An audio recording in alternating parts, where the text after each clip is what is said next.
이제 우리 워크숍도 잘 다녀왔고 이제 여러분들 현장에서 이제 또 승리해야 됩니다. 이제 여러분들이 좀 이제 현장에서 좀 여러분 주위의 친구들을 좀 이제 전도하겠다 이런 마음부터만 먹어도 이제 여러분들 굉장한 응답이 올 겁니다. 사실 신앙생활하면서 전도가 없으면 사실 그 개인에게 이렇게 열매가 없는 거예요. 사실 여러분들 현장에 이제 조금만 기도하고 영접할 대상자들을 여러분 핸드폰이나 수첩에 좀 적어서 한번 좀 기록을 해보세요. 내가 이 사람들을 이제 어떻게 좀 전도해서 복음을 줄 것인가, 이런 생각 하나가 사실은 굉장한 응답으로 옵니다. 이제 여러분들이 현장에서 이제 증거를 맛보면 그럼 뭐가 좋냐? 전도하면 뭐가 좋냐 도대체? 하나님 나라가 영화롭게 되는 거, 뭐 이런 거 다 좋은 건데 확실한 건 여러분들에게 증거가 생겨요. 내 인생에 현장에서 진짜 제자를 한 명 찾았다. 그리고 그 제자가 예수사랑교회에 와서 막 새가족반도 수료하고 또 청년부랑 한 팀이 되고 또 막 헌신까지 하고 또 열매를 데리고 오는 이런 제자를 여러분들이 찾아내는 걸 한 명만이라도 딱 증거를 맛보면 여러분 개인에게 복음이라는 것에 대해서 갈등은 없어져요. 늘 신앙이 하나님 살아계신가? 내가 하나님 자녀 맞는가? 내가 이거 뭐 하고 있는 것인가? 이런 갈등 속에 있으면 그 사람은 굉장히 어리석은 교회를 왜 다녀요 그럼? 그냥 현장에서 열심히 누리는 게 나아요. 갈 데 많잖아요. 요즘에 토요일 뭐 주일 저기 무슨 애플리케이션 같은 데 예약하면 얼마나 지방이나 해외 이제 좋은 데 싸게 많이 다녀요 요즘에는. 그 사람이 놀지 교회를 왜 와요? 교회 오면은 일 많잖아요 사실. 알게 모르게 뭐 할 일도 생기잖아요. 근데 갈등 속에 한다. 그 사람 바보다 이 말이에요. 여러분들이 여러분 개인의 신앙생활을 이제 확실한 색깔 가지고 응답받기 위해서 지금부터 기도하세요. 나 이제 뭐 때와 기한을 정한 건 아닌데 제자 한 명 찾겠다. 딱 마음 먹어보세요. 진짜 제자. 어떤 제자냐? 여러분 같은 제자 찾으면 돼요. 우리 은혜 같은 제자 만들어내면 되고, 우리 쌤이 같은 제자 현장에서 딱 찾으면 되는 거예요. 그거보다 더 좋은 확실한 제자가 어디 있어요? 내가 보는 여러분들 제자인데, 그럼 이제 뭐부터 해야 될 것인가? 한번 이제 우리 청년들이 이번에 내가 워크숍 때 생각을 했어요. 제 방에서 이렇게 창가를 쫙 보니까 여러분들이 이렇게 막 수영하는 청년도 있고 축구하는 청년도 있고 산책하는 청년도 있고 다 보이더라고요. 저렇게 밝고 다들 활기찬데 왜 아멘 소리가 적을까 이 생각을 많이 해봤어요. 우리 다비제자도 아멘 아멘 계속 그러세요. 여러분 너무 아멘을 안 하니까 그러면 이 앞에 나온 사람 답답합니다. 좀 아멘이 확실해야 돼요. 아멘이 뭐예요? 믿습니다 이 말이에요. 그렇게 될 줄 믿습니다 이 말이에요. 아멘. 이게 뭐예요? 그렇게 되겠죠 뭐. 이런 거잖아요. 하나님 말씀 그런 거 아니에요. 1.1획도 변화가 없이 틀림이 없이 다 되어진다. 그래서 요한복음 16장 24절에 그랬잖아요. 무엇이든지 내 이름으로 구하면 이제 하나님이 응답하신다. 그래서 너희 기쁨이 충만할 것이다. 아주 기쁜 거잖아요. 기도해서 응답 주신다는데 이것보다 기쁜 게 어디 있냐 말이에요. 이제 올바른 기도 제목은 베드로전서 1장 9절에 나와 있죠. 믿음의 결국은 곧 영혼의 구원을 받는 것이다. 여러분들이 진짜 믿음이 있으면 이제 생명 구원하는 거예요. 여러분들이 그리스도 안에서 멋있으면 그냥 사람들이 붙을 거 아니에요. 정말 멋있어 보세요. 여러분들 현장에 그런 사람 없었습니까? 저는 제 친구 중에 불신자들이라도 되게 매력적인 친구들이 많았어요. 멋있어요. 막 그릇도 크고 생각도 넓고 막 호탕하고 의리도 있고 멋있고 리더십도 있는 이런 친구들 보면은 그냥 여러분들이 막 매력을 느껴서 그냥 복음도 아닌데 막 그 사람 말 듣고 싶잖아요. 막 이렇게 그런 사람들이 있어요. 근데 하물며 우리는 복음을 가지고 있는데 그럴 능력을 현장에서 지금 못 나타내고 있다. 이게 저주입니다. 그래서 한번 이제 여러분들 마음에 정말 이제 흔들리지 않는 제자라는 제목을 줬잖아요, 목사님이. 그럼 뭐에 흔들리지 않아요? 믿음에서 일단 흔들리면 안 돼요. 그래서 마태복음 16장 16절에서 20절이 뭡니까? 너를 반석과 같은 교회로 내가 세웠다. 어떤 사람이 반석과 같이 흔들리지 않는 교회와 같은 제자가 됩니까? 다 함께 신앙고백합니다. 주는 그리스도시요 살아계신 하나님의 아들이십니다. 이 고백이에요. 이 고백이 여러분들에게 진짜 고백이 되면 여러분들이 이제 흔들리지 않는 제자가 되는 거예요. 음부의 권세라 했어요. 마귀 세력이 여러분들 현장에, 여러분 가정에, 직장에, 전문성에, 여러분 개인에게 틈을 타고 들어오지 못하고 여러분들이 마귀에게 해를 받지 않는다 이 말이에요. 이 정도로 그리스도는 완벽한 언약입니다. 그럼 이제 이 고백 여러분들이 분명히 했으면 기도 제목을 올바르게 가지세요. 영혼을 구원해야 되겠다. 내 현장에 진짜 내 친구들, 특히 대학생 친구들은 학교가 현장입니다. 회당이고 거기에 수많은 형제들을 놓치지 마세요. 꼭 거기 보면요 튀는 사람들이 있어요. 이런 일단 따 혼자 다니는 따 있어요. 상처받고 그런 사람들 그럼 놔두면 죽어요. 우울증은 자살로 옵니다. 그런 생명들한테 그리스도 줘야지 살인을 막아요. 저는 실제 대학 때 이렇게 엄마가 자기를 낳기 위해서 하여튼 아들을 넣으려고 자기 위에 누나들을 서너 번이나 엄마가 낙태를 한 거예요. 그러놓고 자기가 아들로 나왔는데 그 사실을 알고 그 배모군인데 그 형제가 굉장히 고통스러워했어요. 늘 자기는 저주받은 인간이라고. 근데 저는 그때 신앙적인 힘이 별로 없어서 이렇게 전도를 못했습니다. 근데 그 친구가 이렇게 막 좀 무병에도 시달리고 이랬던 것 같아요. 자살해버렸어요. 우울증은 자살로 와요. 그래서 여러분들 현장에 보면 그렇게 병든 생명들이 있어요. 그럼 병든 생명들 여러분들이 그냥 패싱하면 안 돼요. 복음 주고 그 사람 살려야 됩니다. 그리고 또 여러분들 친한 친구들 있잖아요. 또 직장 가면 여러분들에게 잘해주는 직장인들이 있잖아요. 저는 직장 다녀볼 때 저는 검찰청에 있었지만 아직까지 기억납니다. 검찰의 어떤 수사관님은 저를 정말 친동생처럼 아껴줬어요. 제가 26살에 그 직장 들어갔는데 뭘 압니까? 5에 들어가서 어리버리 하는데 한 번도 나를 이게 다그치지 않고 차근차근 가르쳐 주었었어요. 그 바쁘신 분이. 저 그분들한테 다 전도지 주고 전달한단 말이에요. 여러분들 직장에 가도 특히 사수들, 후임들, 여러분들 동료들, 여러분들 특별히 잘해주는 분들 있잖아요. 그런 분들을 놓치지 마세요. 도움받을 건 다 받아놓고 사랑은 다 받아놓고 여러분 안에 진짜 사랑 그리스도 안 주는 거는 너무너무 그거는 나쁜 정말 못된 거예요.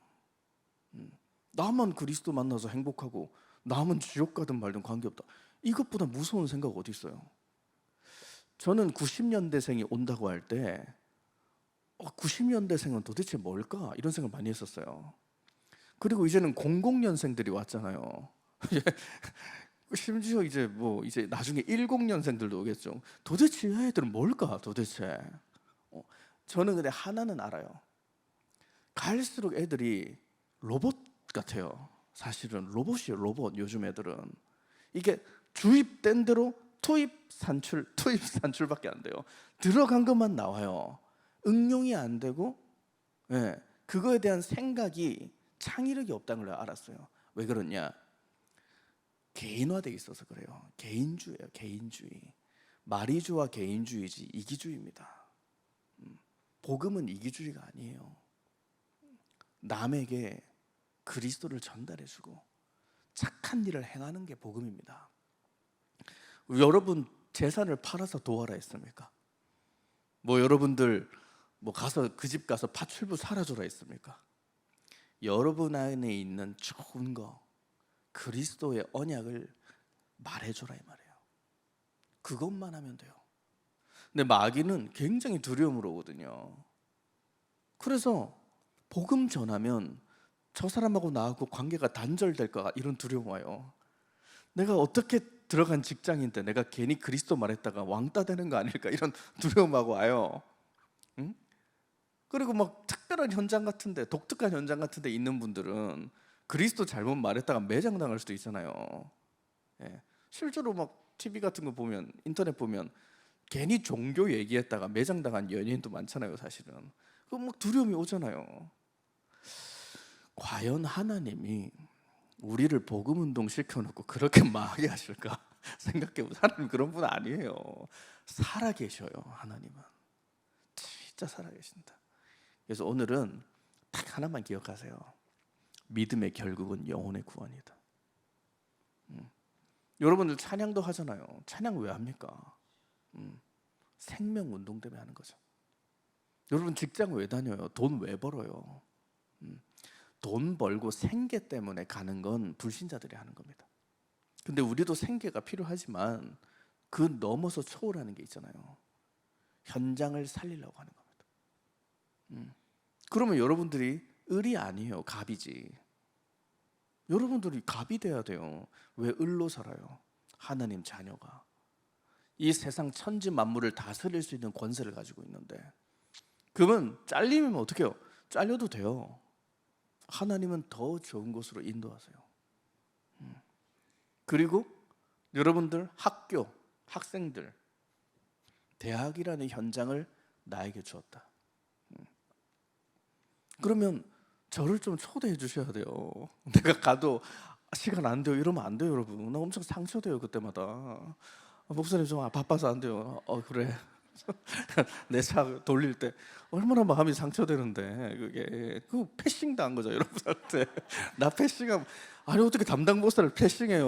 목사님 조금만 기다려주세요, 금방 갈게요 이래야지. 그럼 내가 뭐 여러분 밥 사주고 커피 사주고 내가 얻어먹으러 다니겠어요? 내가 나 그런 사람 아니에요. 최소한 사줘요. 나 얻어먹지 않아요. 여러분만 만나도 돼요. 내가 여러분들 가서 막 같이 팻말 들고 예수천당 불신족 서 있을 것 같아요 학교에서. 나 그렇게 촌스러운 사람 아니에요.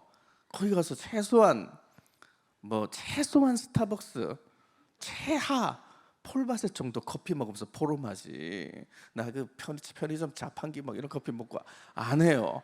뽀대내고 오지. 여러분들 무식 당하게 안 합니다. 아멘.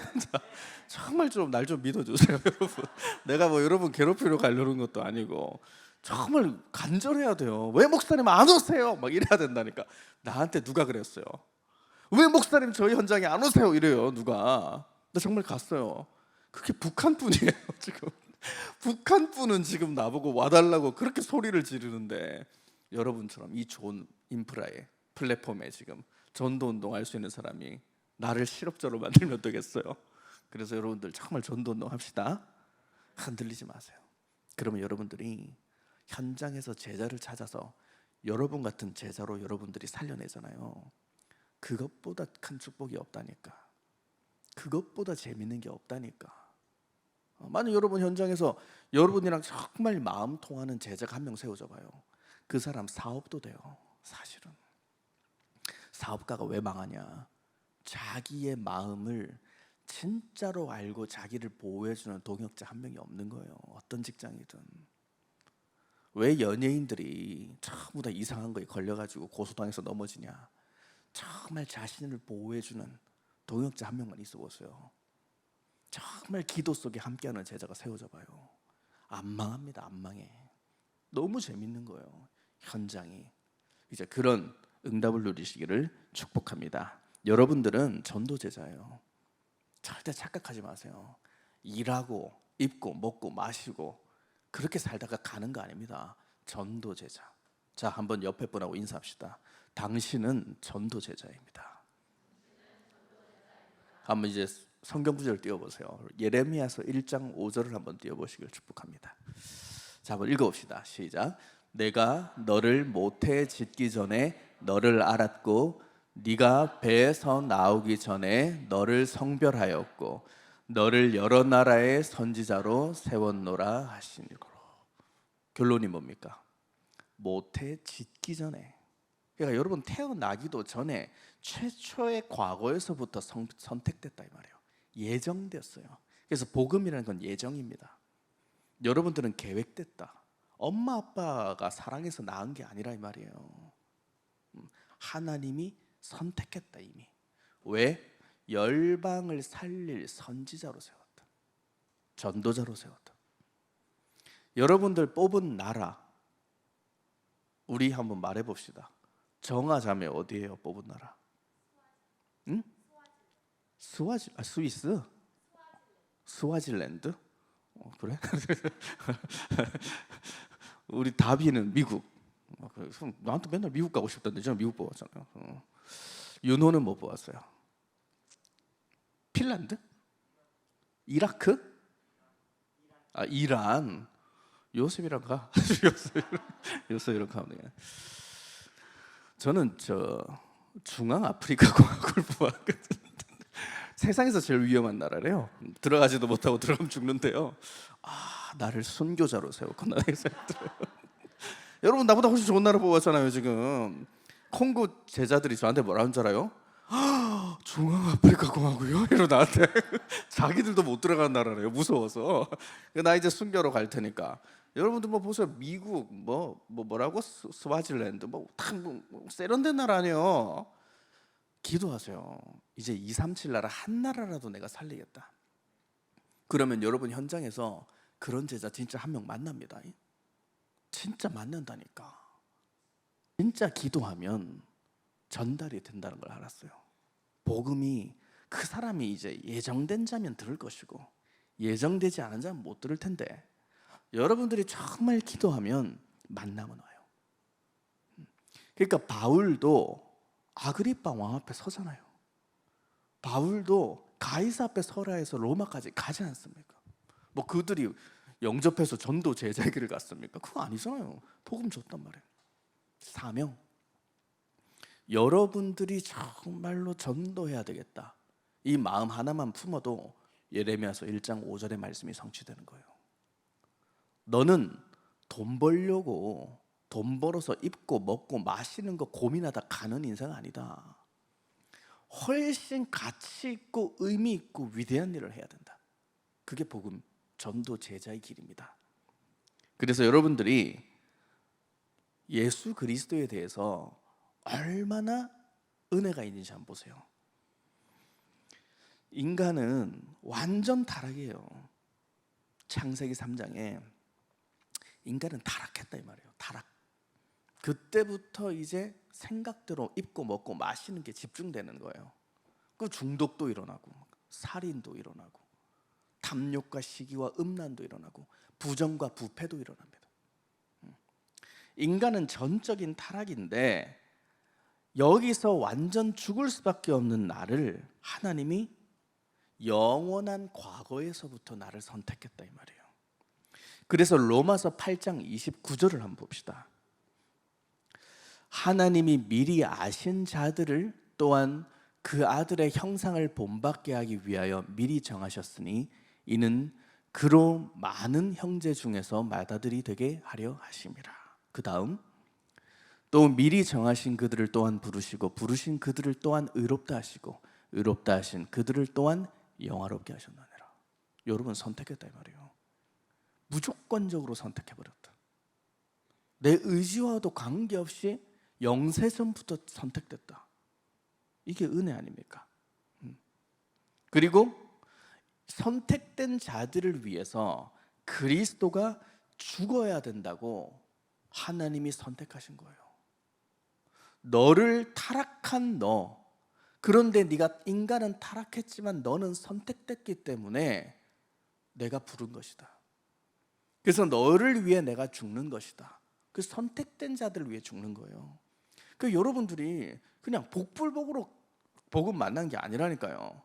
영세전부터 선택된 특별한 은혜입니다. 그래서 요한복음 10장 11절 보세요. 나는 선한 목자라. 그리스도죠. 선한 목자는 양들을 위하여 목숨을 버린다. 마태복음 1장 21절에 뭐라고 있습니까? 처녀가 아들을 낳으리니 이름을 예수라 하라. 이는 그가 자기 백성을 그들의 죄에서 구원할 자임이니라 하시니라. 죄에서 구원하셨다. 그것이 은혜예요. 그래서 요한복음 6장 37절에 뭐라고 했습니까? 아버지께서 내게 주시는 자는 다 내게로 올 것이다. 우리를 말하는 거예요. 내게 오는 자는 내가 결코 내쫓지 아니하리라. 거부할 수가 없다 이 말이에요. 여러분은 하나님이 선택했기 때문에 다 온 거예요. 거기다가 하나님은 내쫓지도 않으신단 말이에요. 이게 절대적 은혜입니다. 그래서 여러분들이 선택됐는데도 자꾸 거부된 인생을 산다. 인생이 안 풀리는 거예요. 제자라면 제자의 길을 가세요. 그냥 하나님 일 해버리세요. 직장인이라도 하나님 일 해버리고요, 학생이라도 하나님 일 하고요, 연예인이라도 하나님 일 하면 됩니다. 공무원이라도 하나님 일 하세요. 그리고 무직이라도 하나님 일 하면 제일 좋아요. 제일 하나님 일에 집중할 수 있는 게 무직입니다. 진짜예요. 모든 교회 시스템 다 따라갈 수 있잖아요. 전적인 은혜예요. 그러니까 우리는 비교 심리 느낄 게 하나도 없다니까요. 하나님 일 안 하니까 자꾸 비교 심리 느끼는 거예요. 그 요즘 대학생 젊은이들 90생, 10생, 00생 전부 다 비교 심리잖아요. 그렇죠? 대학생들 비교 심리에 다 묶여 있잖아요. 지금 성적, 누구는 잘 나가는 거. 이대만 가보세요. 이대. 나는 대학 현장 여러 군데 가봤지만 이화대학교가, 여대가 제일 세속적이에요. 정말.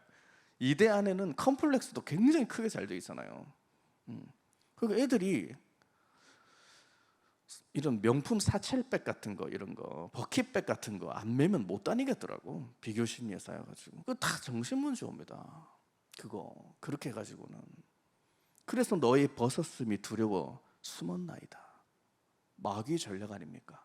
창세기 3장 때문에 여자들은 꾸며야 되는 거예요.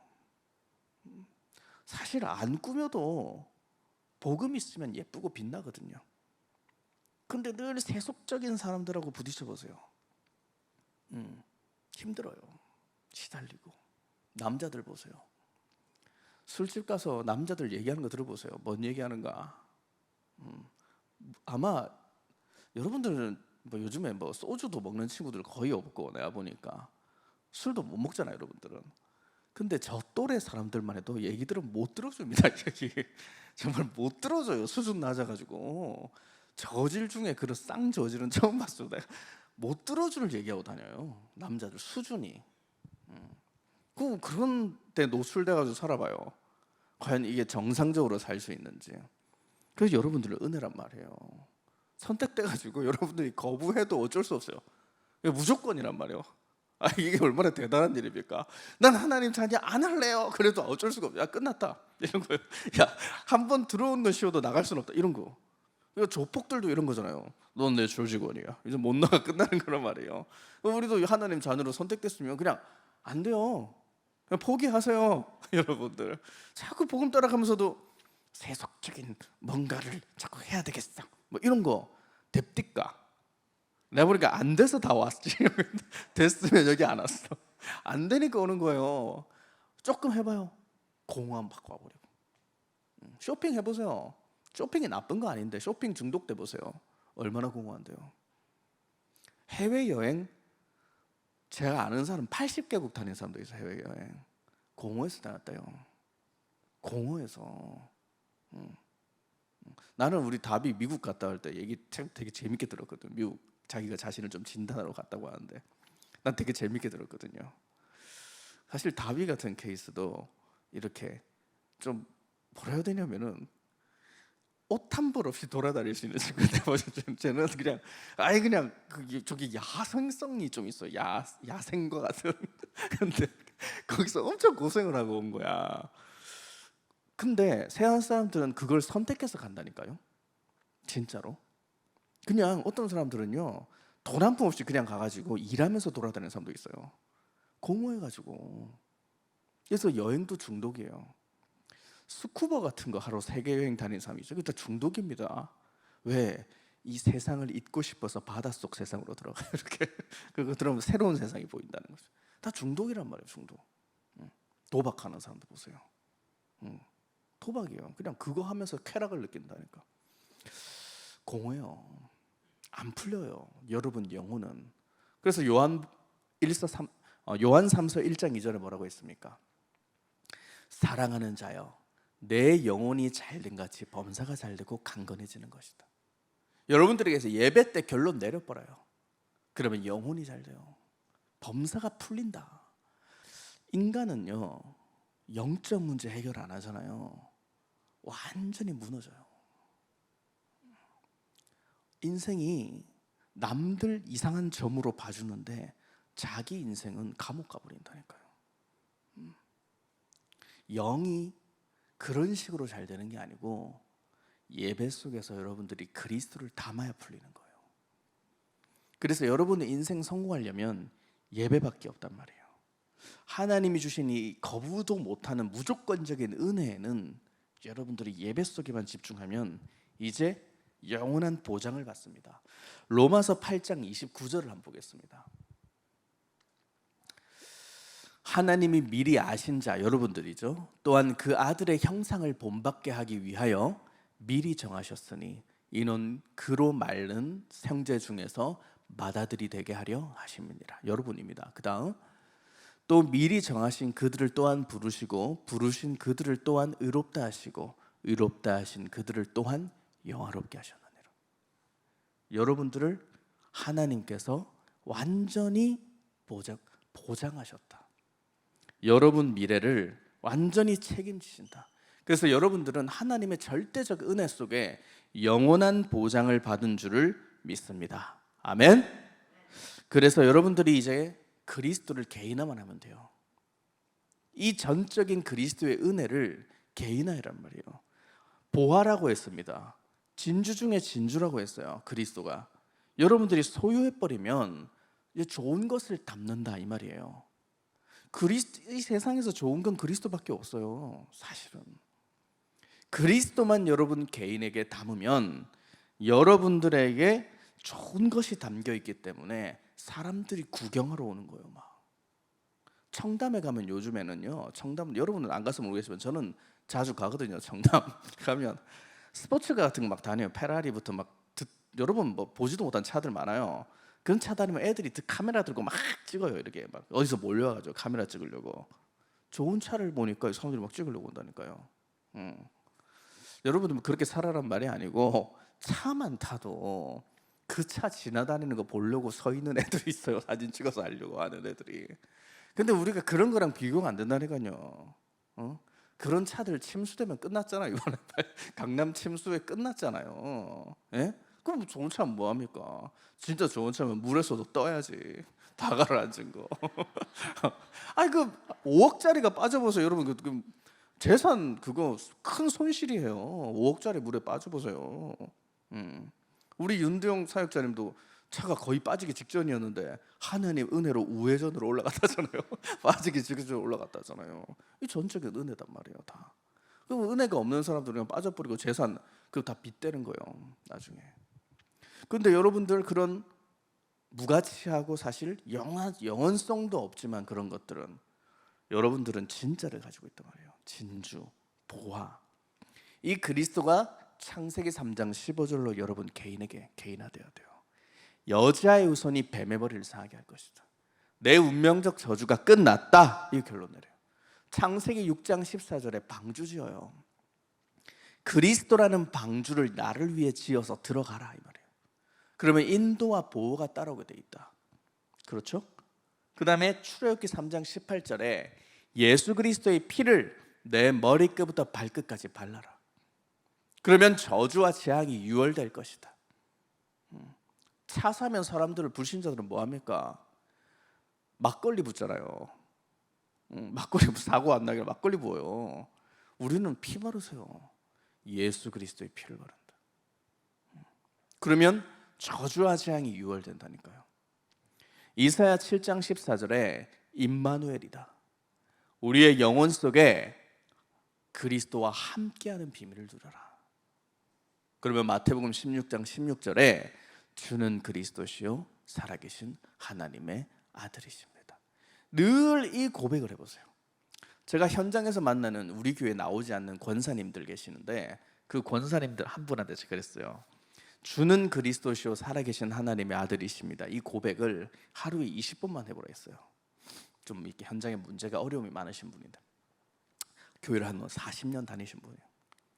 그분이 다음 주 저한테 그랬어요. 목사님 말 듣고 20번 말고 하루에 매일 100번씩 했대요. 많게는 300번까지 불렀대요. 저하고 예배를 금요일마다 드리는데 예배에 대해 그분은 오랫동안 정통교회를 다니신 분이에요. 보수교단을. 이제 목사님이 주시는 복음과 이 말씀 가운데 긴가민가했던 모든 갈등들이 다 사라져버렸다. 그렇게 확신이 왔어요. 그리스도가 전부군요. 저는 너무나 다른 것에 길들여져 있었다는 거죠. 그러니까 교회 다니고 자녀 문제 안 풀리고, 교회 다녔는데 몸에 암이 오고, 교회 다녔는데 사업은 안 됐단 말이에요. 그 이유를 알았단 말이에요. 핵심을 잡아야 돼요. 그리스도. 이 5가지 열쇠를 잡으세요. 여러분 잘 아시잖아요. 그래서 좋은 것을 담는다 이 말이에요. 창세기 3장 15절부터 마태복음 16장 16절을 내 가슴에 담아라. 그러면 어떻게 이제 우리 개인을 개인화하겠습니까? 이것만 하고 마치겠습니다. 못된 것 버리면 돼요. 저와 여러분에게 못된 게 뭡니까? 우리 영혼 속에 불신자 상태로 못된 것들이 각인되어 있는 거예요. 불신자 상태가 뭐예요?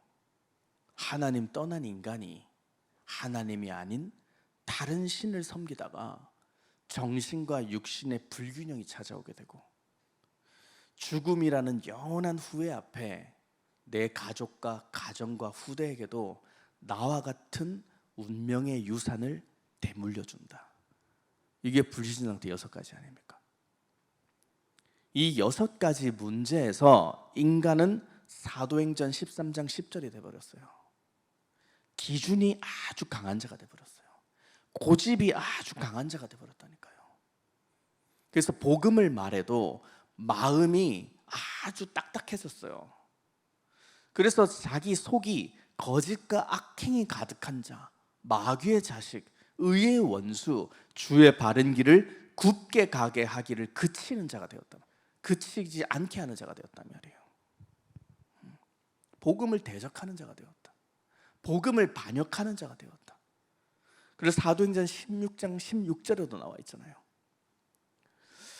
이제는 귀신하고도 16장입니다. 점치는 귀신 들린 여종 하나를 만났는데 주인에게 큰 이익을 주는 자라 했어요. 사람들이 돈을 벌려고 이익 때문에 귀신 들린 사람들하고도 손을 잡는 시대가 됐다 이 말이에요. 그래서 마귀와 손을 잡아서 성공하는 사람들 많죠. 부정과 부패와 인본주의와 마약과 중독과 손을 잡아가지고 성공을 하는 사람 많습니다. 하나님의 힘이 아닌 다른 힘을 가지고 살아간단 말이에요. 그래서 사도행전 19장 9절에는 뭐라고 했습니까? 사람들이 마음이 굳어서 하나님 말씀에 순종하지 않게 되었다. 마음이 굳어버렸다 이 말이에요. 그리고 하나님의 말씀을 비방하게 되었다. 여러분 무당집 가면은 복음 말하면 인정합니까? 욕하지. 욕밖에 안 하잖아요. 비방한다 이 말이에요. 그리스도를 대적하는 반역자와 같은 불신앙적인 못된 습관들, 습성들이 우리의 영혼 속에 자리 잡고 있다는 것을 성경은 폭로하고 있는 거예요. 그럼 이것을 마음이 아파도 여러분들이 인정해버리면 치유가 시작돼요. 마음이 딱딱하고 굳어져서 순종하지 아니하는 사람들은 자신을 진단해줘도 인정하지 않습니다. 내 몸에 지금 암이 말기라고 하는데 인정하지 않으면 죽어요. 인정해야 처방이 생기죠. 인정해야 됩니다. 하나님 말씀이 내 영혼 속에 스며들고 각인되고 있지 않다면 인정해야 말씀을 거부하는 흑암 권세를 내어줬죠. 그래서 못된 것을 버려야 되는데 한번 예수 그리스도는 우리에게 뭐라고 하셨습니까?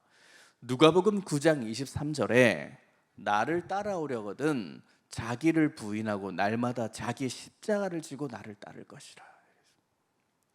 내 십자가를 지고 예수를 따라라 이렇게 돼 있어요. 마태복음 16장 24절에도 동일하게 기록되어 있죠. 나를 따라오려거든 자기를 부인하고 자기의 십자가를 지고 나를 따를 것이니라. 우리 예수사랑 청년부가 나를 부인하고 자기의 십자가를 지고 예수 그리스도를 따라가면 되는 거예요. 그게 개인화입니다. 그러면 이 개인화 속에 보좌화도 줘요. 그러면 개인화를 하는 자는 기도가 분명해요. 마태복음 12장 28절에서 29절에 나옵니다. 하나님의 성령을 힘입어 더러운 귀신을 내어 쫓는 것이면 하나님의 나라가 이미 너희 안에 임하였느니라. 그리스도로 귀신을 쫓아라. 내 몸에 더러운 생각들을 내어 쫓아라. 내 안에 못된 습관과 습성들을 내어 쫓아라. 그리하면 하나님의 나라가 너희 안에 임하게 되는 것이다. 그럼 이 사람은 무슨 말인지 알아요? 고린도후서 10장 4절 5절에는 뭐라고 했습니까? 한번 읽어보겠습니다. 우리의 싸우는 무기는 육신에 속한 것이 아니요 오직 어떤 견고한 진도 무너뜨리는 하나님의 능력이라. 모든 이론을 무너뜨리며 하나님 않는 것을 대적하여 높아진 것을 다 무너뜨리고 모든 생각을 사로잡아 그리스도에게 복종하게 하라 하니. 하나님을 떠나 하나님을 대적해서 높아진 내 안의 사상, 이론, 경험, 철학, 체질, 이 모든 것들을 사로잡아 그리스도라는 도 앞에 복종시켜라. 이걸 영적 싸움이라고 합니다. 내가 가진 체질이 맞다면, 내가 가진 생각이 진짜 진리였다면 우리 이건희보다 돈 많아야 돼요. 우리가 내 생각이 맞다면 실패 안 했어야 됩니다. 조금만 제 개인을 돌아봐도 거의 실패였어요. 복음 없을 때는 완전 실패자였습니다. 그래서 성경은 정확한 거예요. 하나님 대적해서 높아진 모든 것들을 사로잡아 복종시켜라. 그게 갈라디아서 2장 20절에 잘 나와 있습니다. 내가 그리스도와 함께 십자가에 못 박혔나니 그런즉 이제는 내가 사는 것이 아니요 오직 내 안에 그리스도께서 사시는 것이라. 내가 사는 것이 아니라 내 속에 그리스도가 사신 것이다. 이거에 여러분 인생의 진짜 기도 제목 되시기를 축복합니다. 고린도후서 9장 27절에는 뭐라고 했습니까?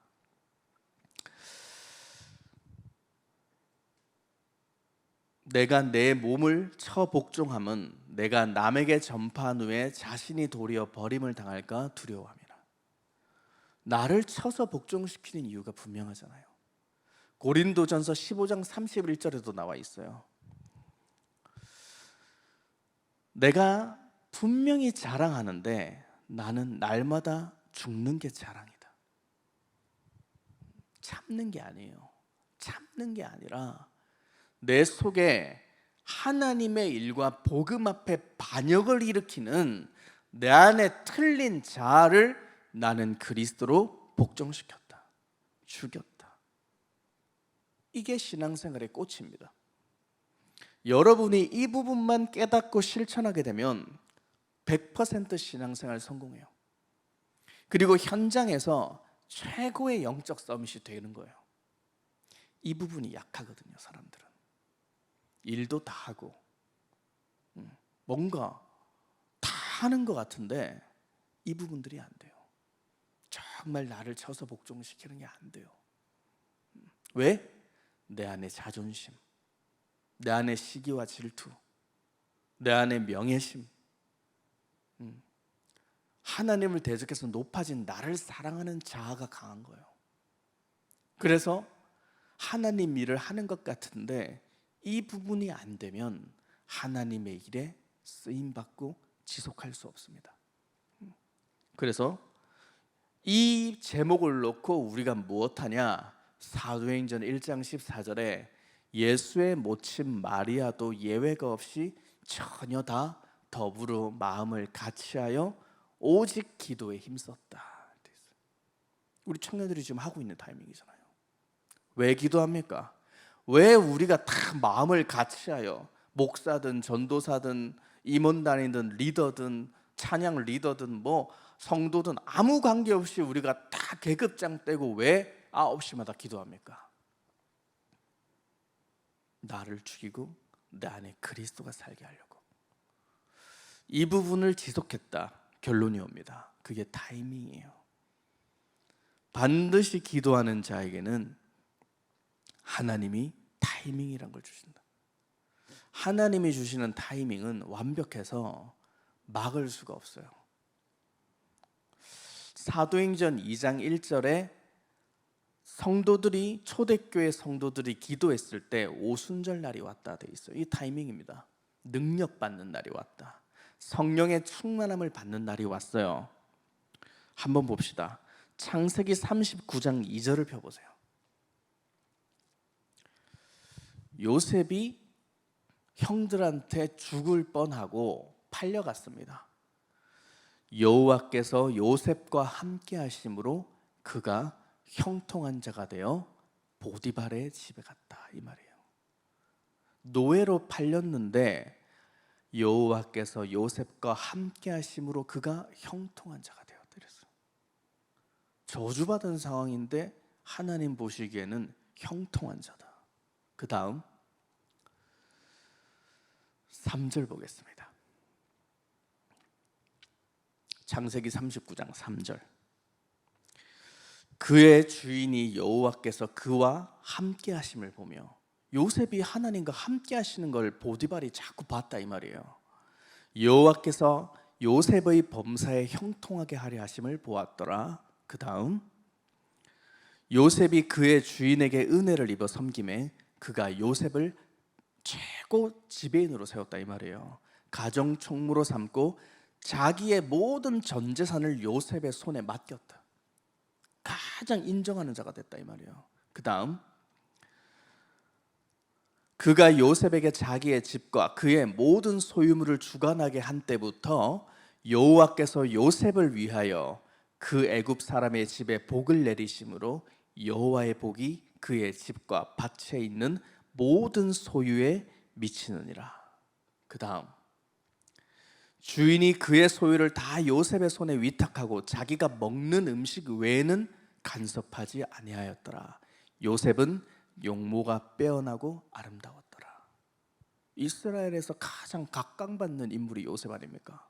역사상 보세요.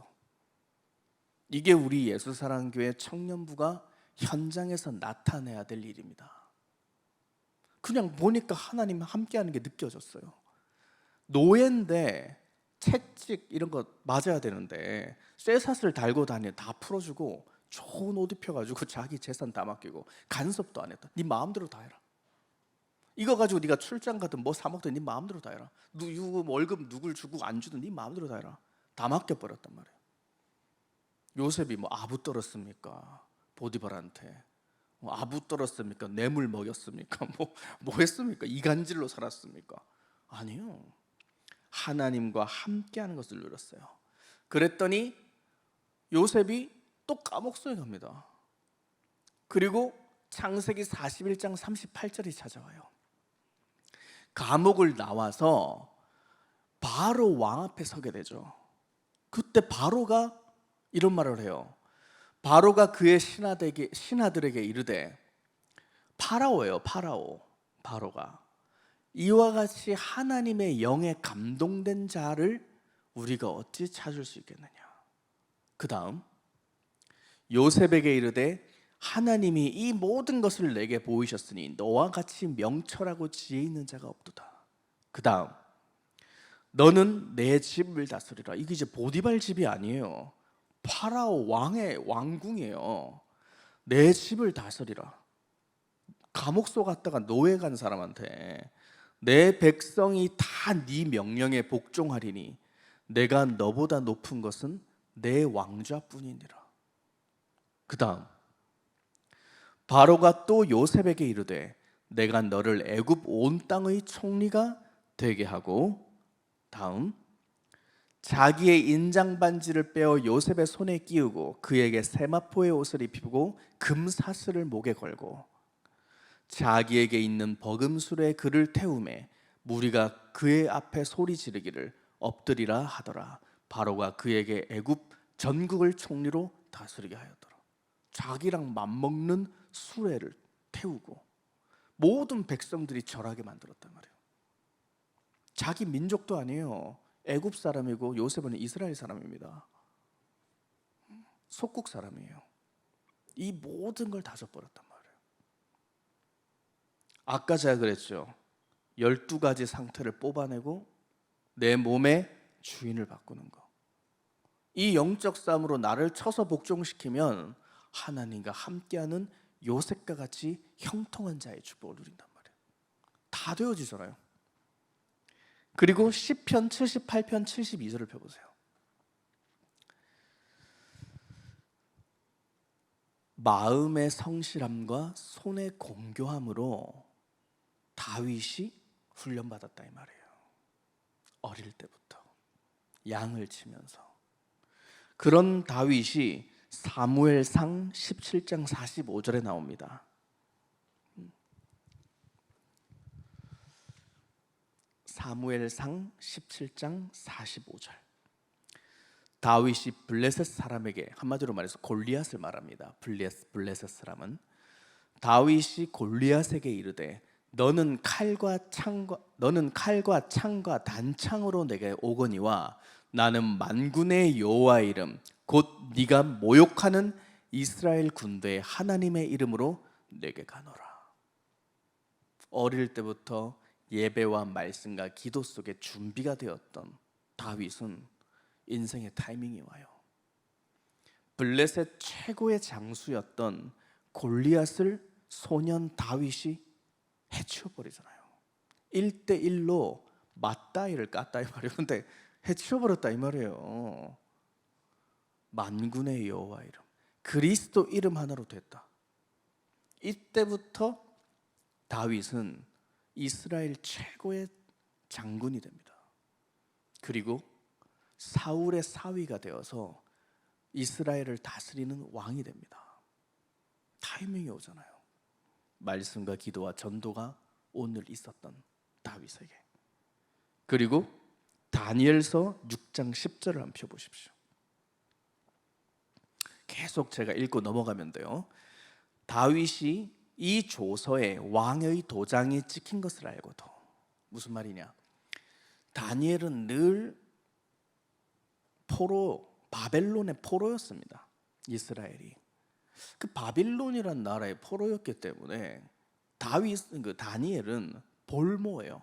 그러니까 포로 중에서도 이렇게 거기 있는 귀족들을 데리고 가서 볼모로 삼아요.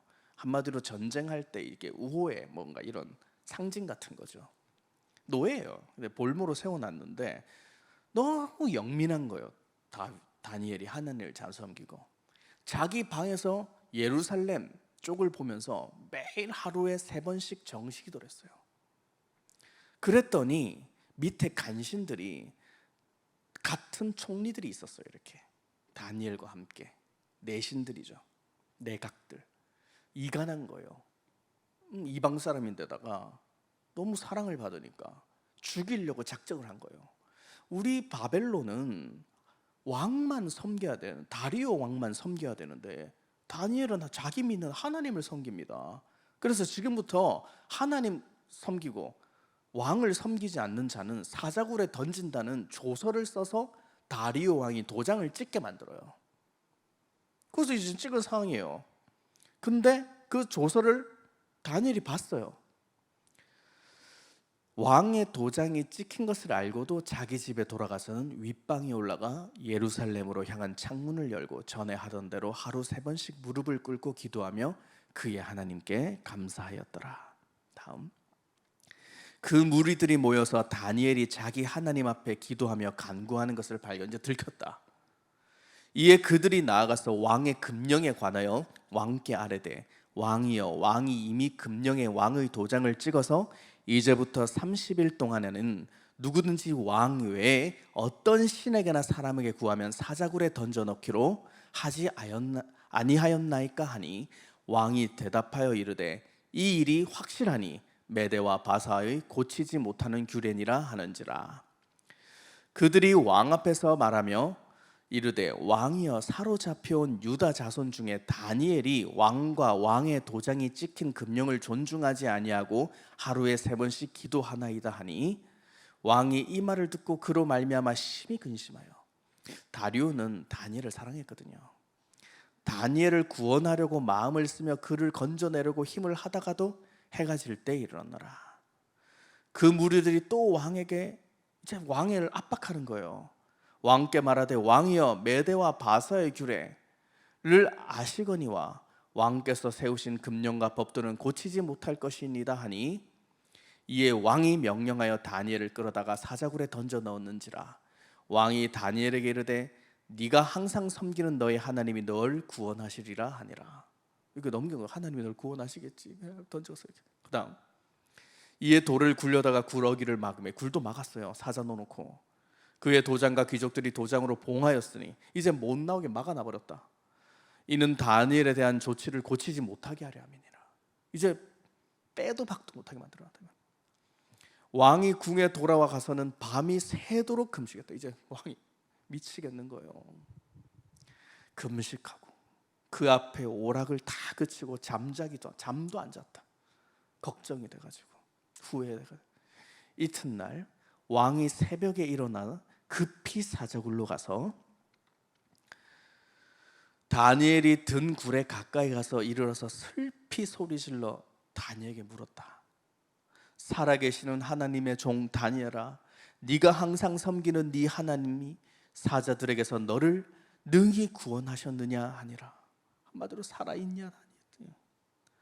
다니엘이 왕에게 아뢰되, 그 안에서 말했다며, 굴 안에서, 왕이여, 원하건대 왕은 만수무강하옵소서. 멋있죠. 이 와중에 이런 말이 나오잖아요. 우리 같았으면, 내가 당신에게 한 게 어딘데 나를 이딴 식으로 쌍무시 뭐 이럴 거 아니에요. 내가 나가면 나 왕을 저주하리이다 막 이를 갈며 울어야 되는데, 원하건대 왕은 만수무강하옵소서. 전도가 되는 사람은 언어가 이렇게 멋있는 거예요. 그래서 이제 명성 목사님한테 여러분이 상처받아도, 명수성 목사님을 저는 사랑하고 기도합니다, 이렇게 나와야 되는 거예요. 내가 청년부 리더로서 당신을 위해 내가 얼마나 시키는 걸 열심히 했는데 당신은 나에게 이럴 수 있나이까? 이러면 이거는 하나님 안 살아계신다 이 말이에요. 아셨죠? 네. 그 다음, 나의 하나님이 이미 그의 천사를 보내어 사자들의 입을 봉하셨으므로 사자들이 나를 상해하지 못하였사오니, 이는 나의 무죄함이 그 앞에 명백함이오며, 또 왕이여, 나는 왕에게도 해를 끼치지 아니하였나이다. 그 다음, 왕이 심히 기뻐서 명하여 다니엘을 굴에서 올리라 하매 그들이 다니엘을 굴에서 올린즉 그의 몸이 조금도 상하지 아니하였으니 이는 그가 자기의 하나님을 믿음이었더라. 정말 믿는 자에게는 하나님이 함께시잖아요. 왕이 말하여 다니엘을 참소한 사람들을 끌어오게 하고 그들을 그들의 처자들과 함께 사자굴에 던져넣게 하였더니, 이제 다니엘 왕 앞에 이간한 것들이 다 사자굴에 들어갔다 이 말이에요. 그들이 굴 바닥에 닿기도 전에 사자들이 곧 그들을 움켜서 그 뼈까지도 다 부숴먹었다. 얼마나 잔인하겠습니까? 던졌는데 땅에 닿기도 전에 사자들이 다 캐치해서 먹어버렸다 이 말이에요. 그 다음, 이에 다리오 왕이 온 땅에 있는 모든 백성들과 나라들과 언어가 다른 모든 사람들에게 조서를 내려 이르되, 원하건대 너희에게 큰 평강이 있을지어다. 내가 이제 조서를 내리노라. 내 나라 관할 아래에 있는 사람들은 다 다니엘의 하나님 앞에서 떨며 두려워할지니 그는 살아계시는 하나님이요 영원히 변하지 않으시며 그의 나라는 멸망하지 아니할 것이요 그의 권세는 무궁할 것이며 그는 구원도 하시며 건져내기도 하시며 하늘에서든지 땅에서든지 이적과 기사를 행하시는 이로써 다니엘을 구원하여 사자의 입에서 벗어나게 하셨음이라 하였더라. 그 다음 이 다니엘이 다리오의 왕의 시대와 바사 사람 고레스 왕의 시대에 형통하였더라. 한 명의 전도 제자가 이방 땅의 왕까지 하나님을 인정하게 만드는 역사는 성경에 분명히 기록되어 있어요. 이 응답이 여러분의 미래입니다. 기도하는 자에겐 이 다이나믹한 타이밍과 응답의 시간표를 여러분에게 주실 거예요. 정말로 믿으시기를 축복합니다. 제가 제 인생에 가장 롤 모델이 되는 성경의 인물들을 얘기한 거예요. 이 미래가 저는 나의 미래가 되길 기도합니다. 그리고 이 미래를 꿈을 꾸세요. 조금은 힘들고 어려운 일이 여러분들 현실에 있는 것 같아도 여러분들이 그리스도를 붙잡고 영적 싸움으로 뱀의 머리를 깨뜨리게 되면 이 동일한 역사가 여러분에게 그대로 성취되는 겁니다. 그래서 우리는 미래가 있고 꿈을 꿀 수 있는 자이기 때문에 오늘도 그리스도 이름으로 나를 갱신할 수 있는 거예요. 그래서 갱신하는 제자들은 흔들리지 않습니다. 무엇하냐? 흔들리지 않고 현실 앞에 흔들리지 않고 강단의 말씀 속에서 답을 찾는 거예요.